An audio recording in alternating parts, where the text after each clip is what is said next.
इत्तेहादी हुकूमत से बड़ी गलती सरजद हो गई। सीनियर सहाफी सलीम साफी ने सनसनीखेज खबर दे दी। सीनियर सहाफी सलीम साफी ने निजी चैनल के प्रोग्राम में बात करते हुए कहा कि 2018 के इलेक्शन नहीं थे और ये पार्लियामेंट भी नाजायज तरीके से बनाई गई थी और किसी भी सूरत ये अवाम की हकीकी नुमाइंदा पार्लियामेंट नहीं थी। PTI के दौर में इस नाजायज पार्लियामेंट के साथ बहुत नाजायज सलूक किया गया। एक तो बुनियादी बात यह है कि ये पार्लियामेंट नाजायज तरीके से तख्लीक की गई थी और ये जो 2018 के इलेक्शन थे वो इलेक्शन नहीं थे बल्कि वो सिलेक्शन थे और ये किसी भी सूरत अवाम की हकीकी नुमाइंदा पार्लियामेंट नहीं थी।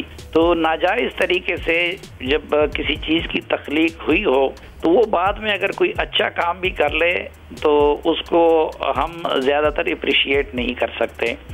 दूसरा, जो इससे पहले PTI का जो दौर था उसमें तो इस नाजायज़ पार्लियामेंट के साथ भी बहुत नाजायज़ सलूक किया गया और इसके होते हुए एक तो अमूमन आर्डिनेंस से काम चलाया गया। दूसरा, अगर कानून साजी की भी गई तो हमने ये रवायत देखी कि एक एक दिन में 35 बिल वो मंजूर करवाए गए। और तीसरा, उस वक़्त भी ये लग रहा था कि पार्लियामेंट को बाहर से कहीं चला रहा है और हकीकत ये है कि एक इदारे के एक वो मामूली से ओहदेदार जो है वो पार्लियामेंट को डिक्टेट करते थे। वो बिल पास करवाना हो, वो किसी को वोट एतमाद का वोट दिलवाना हो, तो पहले तो उस नाजायज़ पार्लियामेंट की वक़्त मज़ीद घट गई थी उस दौर में।